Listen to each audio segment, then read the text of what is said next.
기도 제목을 다시 만들어 드렸어요. 참고를 하시고요. 크게 바뀐 건 없는데, 교회 지금 집사님 얘기하셨는데, 교회 모임 장소 이전 문제 이렇게 해서 제가 기도 제목 넣었는데, 이제는 이제 이사 문제로 바꿨으면 좋겠습니다. 이사 문제. 제가 이걸 만든 것은 어제 만들어 놨기 때문에, 이 자세한 내용은 이렇게 주일날 모든 성도들이 있을 때 함께 나누기로 하고요. 네, 오늘 제 느낌은 주님께서 인도하신 곳이 이곳이었구나. 우리 생각으로 어떻게 판단하든지 간에 이렇게 계약서를 쓰고 나니까 결정되기 전까지는 참 이런저런 생각으로 마음이 그랬는데 계약서 쓰고 나니까 이곳이구나라는 이렇게 마음이 확신이 들었습니다. 오늘 저는 그런 걸 잘 못하는데 김 집사님이 정말 오늘 계약 같은 거 잘 해주셨어요. 감사드리고요. 거기 새로 기도 제목 있는 거 보면 김지연 자매님, 권현 형제 부부가 지금 두 번째 아기 은혜를 위해서 지금 기도하고 있잖아요. 근데 세 번째 아기를 가졌어요. 그래서 내년 2월이 출산일입니다. 그래서 김지연 자매 출산 잘 될 수 있도록 기도해 주시기 바랍니다. 김계복 자매가 지난번에 얘기한 대로 미국에 약 2개월 정도 체류합니다. 그 기간을 위해서 기도해 주시고, 성민이 오늘 미국 가기 전에 마지막 수요 예배 나왔는데 내일 모레 8월 16일 날 11시 비행기로 이제 플로리다로 출국합니다. 위해서 꼭 기도해 주시고, 이제 정말 기도하는 일만 남았어요. 이제 여기서는 거기 가면 도와줄 수가 없잖아요. 어떻게 도와줄 수가 없어. 기도할 수밖에 없어요. 그래서 우리가 그래서 기도할 그런 시간도 많이 필요하고 기도할 마음도 많이 필요한 것 같습니다. 자, 오늘은 함께 하나님 말씀은 요한복음 9장입니다. 지난번에 8장까지 다 마쳤기 때문에 오늘 시간이 되는 대로 한 20분 정도 시간이 있으니까 시간이 되는 대로 나누겠습니다. 요한복음 9장 1절로부터 제가 우선 4절까지 봉독을 하겠습니다. 다 오늘 할 수 있을런지. 예수님께서 지나가실 때에 태어날 때부터 눈먼 사람을 보시매 그분의 제자들이 그분께 여쭈어 이르되 선생님이여 누가 죄를 지었기에 그가 눈먼 자로 태어났나이까? 이 사람이니까 그의 부모니까 하니 예수님께서 대답하시되 이 사람이나 그의 부모나 죄를 짓지 아니하였으며 다만 이것은 그에게서 하나님의 일들을 나타내고자 함이니라. 낮일 때에 내가 반드시 나를 보내신 분의 일들을 하여야 하리라. 밤이 오면 그때는 아무도 일할 수 없느니라. 우선 4절까지 살펴보겠습니다. 시간이 안 되면 3절까지 하고. 자, 이 9장은 여러분들이 이 9장, 8장도 잘 아시지만 9장도 익숙히 이렇게 여러분들에게 익숙한 그런 내용입니다. 태어날 때부터 눈먼 사람 소경이 예수님을 통해서 극적으로 눈을 뜨는, 근데 그 눈만 뜬 게 아니고 그 뒤에 그 사람이 눈을 뜨고 나서 많은 어려움이 있어요. 완전히 유대사회에서 이 예수님을 믿는다고 추방당하는 그런 어려움까지 있거든요.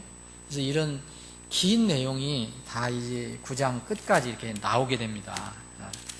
그래서 이 9장의 제일 중점은 눈먼 것에 관한 겁니다. 눈먼인데 이 제목을 저는 이렇게 달았습니다. 태어날 때부터 눈먼 사람. 이 이야기가 처음부터 끝까지 있습니다. 자, 1절에 보면 예수님께서 지나가실 때 태어날 때부터 눈먼 사람 보시며 그랬어요. 자, 우리는 이제 8장을 참 우리가 나름대로 이렇게 깊이 한번 생각을 많이 해봤는데 그럼 9장 1절의 이 내용하고 8장 마지막 절하고는 여러분 잘 살펴보시면 대칭을 이룹니다.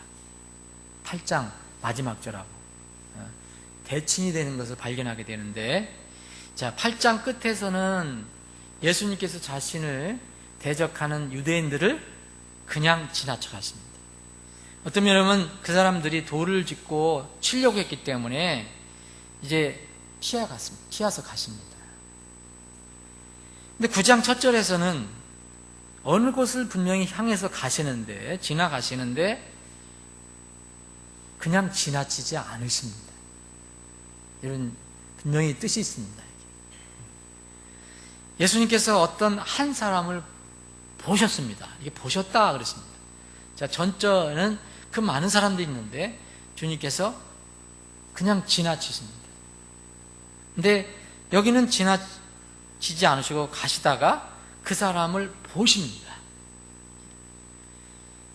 그 사람이 바로 태어날 때부터 눈먼 사람입니다. 눈이 멀었다는 것은 자기 힘으로 상대방을 볼 수 없다는 뜻이에요. 자기 눈으로 예수님을 바라볼 수 없는 사람입니다.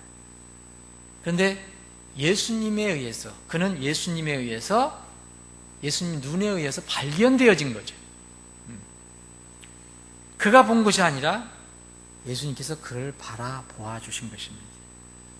그래서 8장하고 9장은 재미난 대칭이 꽤 나옵니다. 8장 끝에 이렇게 주님께서 직접 대화를 나눈 사람들을 피하여 지나가시고요. 다시 정리해 보시면 9장 첫머리에는 지금 아무도 대화를 나누지 않은 이 눈먼 사람, 이 사람을 주님께서 피하지 않으시고 그를 눈여겨보십니다. 8장 뒤에는 직접 자신들의 눈으로 보고 직접 자신들의 입으로 대화를 나눴던 그 예수님을 돌로 치려고 합니다. 보고 말하고 그랬던 그 예수님을 이 사람들은 돌로 치려 합니다. 그런데 이 9장에서는 자신의 눈으로 직접 보지도 못하고 입으로 대화를 나누지도 못한 이 사람이 예수님의 명령 한마디로 인해서 눈을 뜨게 됩니다. 또 8장에서는 육체의 눈은 다 열려 있는 사람들이었습니다. 우리처럼 다 눈이 열려져 있는 사람들이었습니다. 그런데 그 사람들 끝내 영적으로 눈먼 사람들로 판명이 됩니다. 근데 9장에서는 육체의 눈은, 그리고 영적인 눈이 처음에는 다 멀었지만 이제 끝내는 육적인 눈도 뜨면서 또 영적인 눈을 모두 뜬 사람의 이야기가 나옵니다. 우리는 하나님의 섭리와 하나님의 인도하심 이런 것을 다 할 수 없습니다. 근데 여기서 보면 참 이 사람들에게는 그렇게 말씀을 나누시고 대화를 나누시고 서로 바라보고 그랬는데 예수님을 돌로 치려 했고, 이 사람은 눈이 멀어서 아무것도 보이지 않는데 대화를 나눠본 적도 없는데 예수님께서 그를 바라보시고 그에게 생명의 길을 이렇게 알려주셨을 때 그 사람은 아무 의심하지 않고 그것을 받아들여서 눈을 뜨는 그런 장면이 나옵니다. 이 태어날 때부터 눈먼 사람이라면은 얼마나 불행합니까, 여러분? 이 사람을 보면 참 인생이 그렇구나라는 것을 생각해 볼 수 있습니다. 이후에 예수님께서 이 사람이 왜 이렇게 됐느냐라고 설명해 주지 않으셨다면 어떤 사람들에 의해서는 하나님의 창조가 뭐 거룩한 것이냐, 그 창조의 목적이 뭐 그렇게 정말 좋은 것이냐, 이렇게 의심을 받을 수도 있는 일이라고 봅니다. 태어날 때부터 눈을 이게 못 뜨고 나왔다니까. 태어날 때 눈 못 뜨고 나온 사람은 인생의 어떤 면을 보여주는 것이라고 생각합니다. 욥기 5장 7절에는 불띠가 위로 날아오는 것 같이, 정말 여러분들 이 아궁이 옛날 시골에서 불을 떼면 막 불띠가 막 올라가 날아가잖아요. 그냥 나중에 아무것도 안 보입니다. 사람은 고생하려고 태어났다라고 얘기합니다. 정말 맞는 말 같습니다. 이 사람에게는 맞는 말 같습니다. 모세는 시편 90편에서 10절에서 사람들의 해수의 날들이 70년이고 길면 80년이다. 강건하면. 그런데 그 해수의 우력은 다 수고와 슬픔뿐이다. 이 사람을 보면 인생 고통이다라는 말이 맞는 것 같습니다. 그런데 감사한 것은요, 이 사건은 우리에게 또 뭘 얘기해 주냐면, 인생은 이렇게 정말 어떤 면은 고통스러운 것이지만 해결책이 없는 고통이 아니라는 것입니다. 왜 고통이 시작됐고 그 고통을 어떻게 기쁨으로 바꿀 수 있는지 여기서 제시하고 있습니다. 여러분, 성경은 이것뿐만 아니고 인생은 정말 사는 것이 그렇게 녹록지 않다, 힘들다, 돈 있는 사람이나 없는 사람이나 권세 있는 사람이나 없는 사람이나 정말 고생스러운 것이지만 그 고생을 기쁨으로 바꿀 수 있는 길이 있다라고 성경이 얘기해 주고 있습니다. 바로 이 길이 있다, 이것을 예수님께서 태어날 때부터 눈먼 자의 이야기를 통해서 우리에게 소개해 주고 있습니다. 예수님께서 길을 가시다가 눈먼 사람을 봤을 때 여기 2절에 보면 제자들도 봤다고 나옵니다. 그분의 제자들이 그분께 여쭤 이르되 선생님이 누가 죄를 지었어요? 그러니까 본 거잖아요. 그래 보니까 눈먼 자예요. 태어날 때부터. 주님의 제자들도 그 사람을 분명히 보았습니다. 예수님도 보셨고 그 사람도 보았습니다. 근데 제자들의 관심은 예수님의 관심과 좀 달랐습니다. 그 눈먼 자로 태어나게 된 이유를 아는 것이 최대의 관심이었어요. 이 제자들은 어떤 죄 때문에 그 사람이 태어날 때부터 눈이 멀었느냐, 정말 어떤 죄냐, 이것이 궁금했습니다. 그런데 이 제자들이 확실히 생각한 것은 이 눈먼 사람은 죄 때문에 그렇게 됐다는 것은 믿었습니다. 그런데 누구 죄 때문에 그렇게 됐는가에 대해서는 궁금해서 예수님께 물은 겁니다. 그게 이제 2절입니다. 죄를 지어서 이 사람이 눈이 먼 건 맞는데 누가 죄를 지었기 때문에 이렇게 됐습니까? 그 사람 본인입니까? 아니면은 저 사람 부모입니까? 그러니까 부모가 죄를 지어서 그 업보로 다 그렇게 된 겁니까? 이렇게 물은 것입니다. 여러분, 예수님을 따르던 이 제자들의 질문 내용을 여러분 잘 한번 이제 생각을 해보십시오. 이 질문 내용을 우리가 잘 생각해 보면 이 예수님을 따르는 제자들의 믿음 상태를 우리가 발견할 수 있습니다. 그러니까 이 질문 내용은 그들의 믿음 상태를 반증해 주고 있습니다. 그들이 잘못 알고 있는 것이 있었습니다. 첫째는 신체적인 장애, 불구는 죄를 지은 결과라고 단정을 했습니다. 그렇죠? 이 질문에 의하면. 둘째는 제자들도 그 사람이 선천적으로 눈이 먼 것을 알고 있었습니다.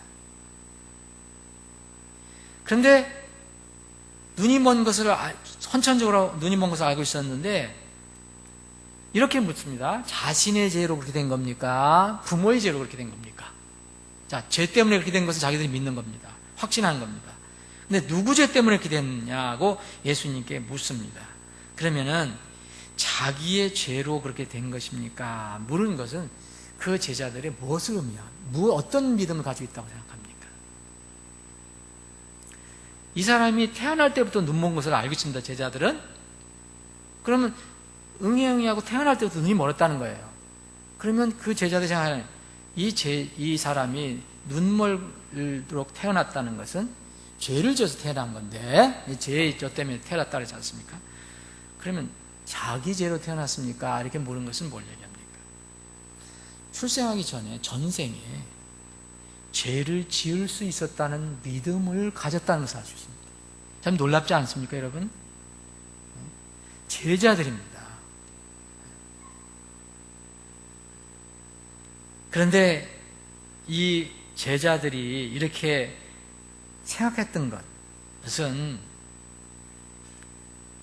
이 제자들이 정말 잘못 생각한 거지만 그 당시의 상황을 보면 이해할 수 있는 부분이 있습니다. 이 시대 소위 윤회 사상과 같은 것을 믿은 것처럼 우리에게 보여줍니다.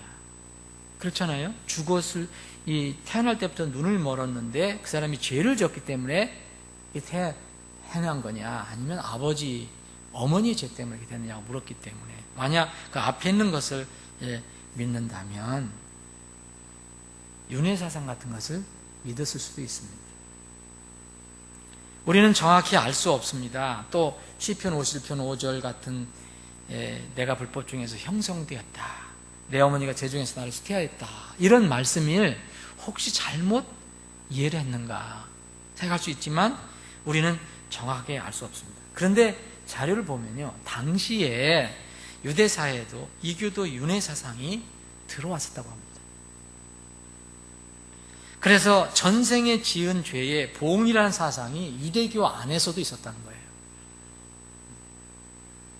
그래서 이 성경에 보면 가끔가다 보면 하나님께서 이 아버지의 죄 때문에 아들이 죽지 않는다, 아버지는 아들이고 아들 죄는 아들 때문에 죽는다, 어떤 영향은 있을 수 있지만 그런 말씀이 있습니다. 그래서 이것을 보면 우리 제자들이 지금 예수님 따라가고 있지만 이 제자들의 믿음은 지금 성숙되지 않았다. 예수님 따라가고 있잖아. 그래서 만날 예수님으로부터 어떤 면은 책망도 듣고, 너희들 왜 그렇게 생각하냐, 내가 그렇게 얘기해줬는데 너 또 잊어버렸느냐, 이런 책망 많이 들었죠. 그러니까 이 제자들이 이 영적인 상태는 아직 성숙하지 못한 상태고, 그들이 가지고 있는 영적 지식은 완전하지 못했다는 것을 우리가 알 수가 있습니다. 예수님께서 이 제자들이 이렇게 질문했을 때 답을 하시는 것이 이제 3절입니다. 제자들은 누가 죄를 져서 그렇게 됐느냐 물었을 때 예수님께서는 제자들이 두 가지 질문했잖아요. 둘 중에 하나라고 자기들 생각했죠? 그런데 두 가지가 다 맞지 않는다라고 말씀하셨습니다. 두 가지가 다 맞지 않는다고 말씀하시고 제3의 대답을 내놓으셨습니다. 그런데 주님의 대답은 이겁니다.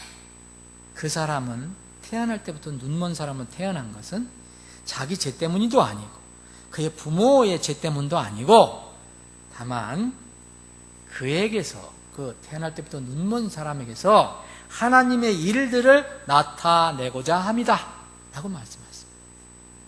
자, 왜 그 사람이 태어날 때부터 눈먼 사람으로 태어났느냐?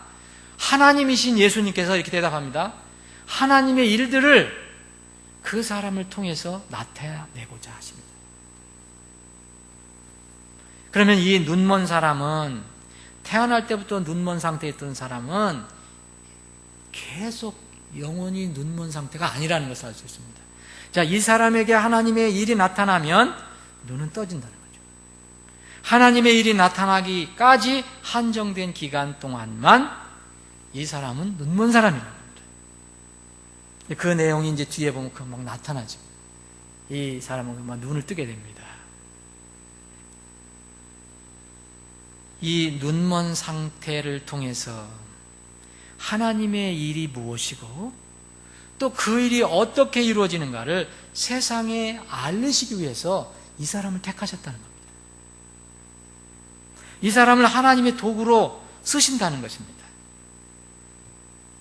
여러분, 우리가 인생을 살 때 여러 가지 고통과 어려움이 있는데 이 배경에는 물론 이러한 예수님이 지금 말씀하신 이러한 동일한 하나의 목적이 동일하게 깔려 있는 건 아닙니다. 여러분, 지금 혹시 이렇게 태어날 때 이렇게 불구로 태어난 사람이 보고 당신은 하나님의 일들을 나타내려고 이렇게 했다라고 얘기할 수가 없잖아요. 다. 그 사람들도 구원받고 하나님의 일을 볼 수가 있겠지만 사람들에게 나타난 여러 가지 고통은 여러 가지 배경이 있습니다. 근데 이 사람에게는 지금 분명히 그렇게 말씀하십니다. 이 사람은 눈먼 삶도 태어난 것은 바로 하나님의 일들을 나타나기 위함이다. 여러분, 참 힘들고 어려운 일들이 많잖아요. 살아가는 게. 아까 집사님도 얘기하셨지만은 다 여러분 정말 다 매일매일 기쁘게 살 수 없습니다. 만날 즐거운 사람 없어요. 만약 요새 매일 즐겁다, 하나도 걱정 없다 그러면 정신 나간 사람이죠. 네? 정신 나간 사람이죠. 여러분, 이런 고통이 있는데 세상 사람들 다 똑같습니다. 사람들은 여러 가지 고통이 찾아옵니다. 그리스도인들에도 똑같이 그 고통을 피하지 않고 찾아옵니다. 그런데 이것이 복입니까? 우리에게 불행입니까? 구원받은 그리스도인들에게는 최소한 믿지 않는 세상 사람들에게는 찾아오지 않는 고통이 하나 더 있습니다. 무엇인지 아시죠? 물론 예수님 때문에 당하는 고통, 진리 때문에 당하는 고통이 있습니다. 실제적으로 정말 얘기한다면은 하나님께서 자녀들을 바로 세우시기 위해서, 깨닫게 하시기 위해서 때로는 자녀들이 합당하게 살지 않을 때 합당하게 살도록 아버지의 사랑에서 매를 대실 때가 있습니다. 이거를 징계라고 하죠. 히브리서 12장에 나옵니다. 근데 이 징계는 사생악에는, 악에는 절대 없다고 말씀하셨습니다. 사상에게는 이 징계를 안 주신다 그랬습니다. 바로 하나님의 자녀에게만 사랑의 매를 대신다 그랬어요. 그러면 그 고통은 세상 사람들에게는 없는 겁니다. 우리만 가지고 있는 것입니다. 그러면 이것저것 따져보면 우리가 어떤 면은 세상 사람들보다 최소한 고통이 하나 더 있습니다. 세상 사람들은 아무렇게나 살아도 문제 없습니다. 그런데 우리는 합당하지 않게 살 때 하나님께서 매를 대실 수도 있다는 거예요. 반드시 100% 된다는 건 아닙니다. 왜? 하나님의 뜻이 있으니까. 근데 분명히 그렇게 하나님은 말씀하셨습니다. 눈먼 사람의 이야기 속에서 우리가 먼저 생각해 볼 것은 어떤 사물이나 현상에 대한 제자들의 시각입니다. 제자들은 분명히 그 사람이 죄 때문에 눈먼 것이라고 단정했습니다. 누구의 죄 때문에 생긴 것은 확실히 몰랐지만 분명히 죄 때문에 그렇게 됐다고 단정했습니다. 이 제자들의 관점은 잘못됐습니다. 사람들은 제자들의 이런 우를 자주 반복합니다. 남을 바라볼 때 자기의 시각으로 단정하고 판정하는 겁니다. 우리는 절대 기준 성경을 가지고 있는 우리들도 이러한 우를 범합니다. 제자들이 가지고 있는 눈이 먼 것은 죄로 인한 봉이라는 관점. 이것은 어떤 면이면 권선징악의 관점 아닙니까? 넓고 궁극적인 의미의 권선징악은 맞습니다. 그런데 하나님의 마지막 심판이 있기 전까지는 이 세상의 고통과 불행이 우리가 함부로 판단할 수는 없습니다. 이 사람들은 어떤 사람의 고통을 보고 불행을 보고 저 사람 잘못했다, 저 사람 죄 때문이야 라고 단정했습니다. 최소한 부모의 죄 때문이라고 단정했습니다. 근데 하나님은 그건 잘못된 판단이다. 오히려 하나님의 영광을 위해서 저 사람이 눈을 먼 것이다 라고 얘기하십니다. 여러분, 여기서 우리가 한번 생각해 볼 게 있습니다. 불행을 당한 욥을 찾아온 친구들은 일반적인 그런 권선징악의 관점만 가지고 그를 괴롭혔습니다. 너 왜 이렇게 병들었느냐? 너 왜 이렇게 불행을 당하느냐? 너 왜 이렇게 재산을 다 잃어버렸느냐? 너 하나님께 잘못한 거 아니냐? 사람들은 욥의 친구들처럼 될 수가 있습니다. 그래서 하나님은 정말 남을 신중하게 판단하라. 함부로 정죄하지 마라. 사람들은 욥의 친구들처럼, 여기 제자들처럼 누구의 누구나 자신의 지식이나 믿고 있는 것이 그릇될 수 있다는 것을 잘 받아들이지 않으려고 하는 그러한 성향을 가지고 있습니다. 여러분들이나 저나 거듭난 그리스도인들도 별 차이 없습니다. 만약 우리가 하늘에 간다면 주님 앞에 가서 볼 때 그동안 우리가 지상에서 믿고 있던 지식들, 우리가 판단했던 그것들, 정죄했던 이런 것들이 정말 잘못됐구나.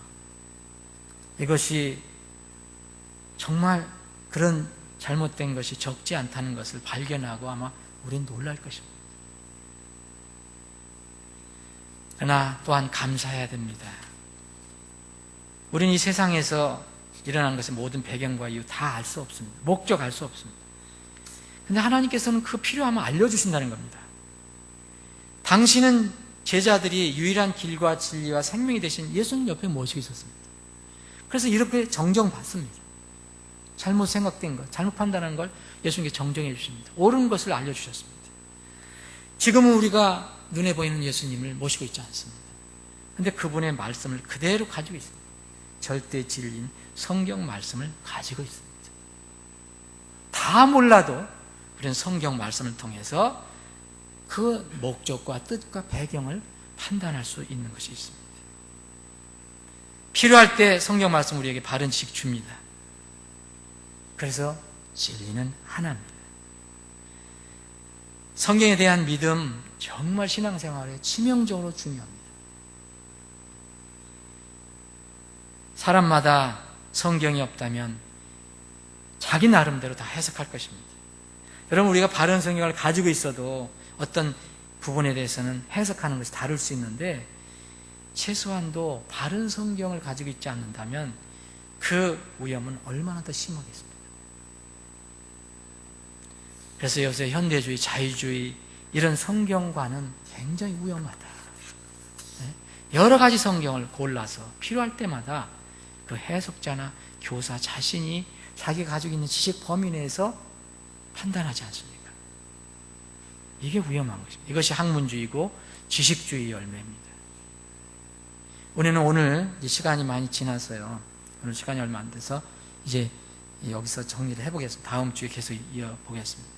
오늘 이 말씀에서 계속해서 다음 주도 3절, 4절 계속 나눠보겠습니다. 이 1절, 2절에서 우리가 생각해 본다면 우리가 생각하는 것이 항상 옳은 것이냐? 그럼 우리를 뭘 의지해야 될 것이냐? 주님께 의지하자. 그러면 주님께 기도해야 될 것이고 우리가 가지고 있는 성경을 말씀을 살펴보자. 그러면 최소한도 우리가 판단하고 정죄하고 이런 것들을 잘못하는 것을 많이 막을 수 있을 것이다. 지식은 우쭐대게 하나 사랑은 세워준다고 했습니다. 만일 어떤 사람이 자기가 무엇을 아는 줄로 생각하고 그는 마땅히 알아야 할 바를 아직 알지 못한다라고 말씀했습니다. 그런 적도 서 있는 줄로 생각하는 자는 넘어지지 않도록 주의하라라고 얘기했습니다. 성경을 말씀을 붙들어야 하는 이유가 거기에 있습니다. 아버지 하나님, 오늘 저희들이 다시 모여서 주님 찬양하고 기도하며 또 하나님께서 주신 말씀을 나눌 수 있는 기회를 허락해 주시며 감사합니다. 오늘부터 저희들이 요한복음 9장을 공부합니다. 주님, 8장의 그 공부한 내용들을 머리에 놓고 기억하면서 대비하면서 주님께서 우리에게 주시는 생명의 양식을 풍족하게 저희들이 얻기를 원합니다. 이 9장에서도 많은 것을 배우고 깨닫고 또 저희들 삶 속에서 적용해서 주님과의 관계가 더 풍성한 관계가 될 수 있도록 도와주시길 간절히 원합니다. 아버지 하나님, 오늘 기도하는 지체들이 모였습니다. 기도하기 위해서 모였습니다. 나라와 민족을 위해서, 그리고 우리가 섬기는 주님의 몸 우리 교회를 위해서, 그리고 다른 지체들을 위해서, 그리고 가정과 직장과 개인의 여러 가지 문제를 위해서 기도하기 위해 모였습니다. 우리 사랑하는 지체들의 기도를 들어주시길 간절히 원합니다. 아버지 하나님, 특별히 이 시간 기도하옵기는 주님께서 우리 교회 모임을 광야 길을 가는 저희들을 인도하여 주셔서 이제 이 서울 인근의 김포로 이전을 확정하게 하심을 감사합니다. 돌아보면 다 주님의 은혜입니다. 주님, 그것은 우리에게 주님께서 베풀어 주실 복이 넘치는 그런 장소가 되기를 원합니다. 주님께서 예비하신 참으로 말씀이 풍성하고 생명의 양식이 풍성한 그런 지역이 되기를 원합니다. 우리가 그 장소를 또 잘 가꾸고 우리가 잘 모여서 하나님께 영광이 되게 하시고 그 지역 일대 정말 생명의 말씀을 많이 선포하고 영혼들을 건지고 진리를 선포하는 그런 지역이 되게 하여 주기를 간절히 원합니다. 모든 남은 절차를 주님의 손에 의탁하오니 절차나 과정을 통해서도 주님 영광 받아주시길 원합니다. 아버지 하나님, 성민이가 내일 모레 출국합니다. 힘들고 어려운 이제 여행이 또 시작됐습니다. 물설고 낯설고 멀 것 설고 또 언어가 서른 곳에 가서 공부를 합니다. 그러나 주님, 거기에 주님 여행을 단순히 관광 여행을 가는 것이 아닙니다. 주님께서 인도해 주셔서 무엇인가 배우고 익히고 주님의 뜻을 따르기 위해서 갑니다. 주님, 성민이에게 필요한 지혜와 능력을 풍성히 허락해 주셔서 주님, 이 유학을 성공적으로 이제 마칠 수 있도록 도와주시길 원합니다. 출국할 때 그리고 도착해서 모든 절차, 거기서 잘 정착하고 공부하는 모든 일들 중에서도 주님이 함께하여 주시옵소서. 아버지 하나님, 오늘 모여 지금 기도하는 지체들의 기도를 들어주시옵소서. 주님의 영광을 나타내 주옵소서. 거룩하신 예수님의 이름으로 기도합니다. 아멘.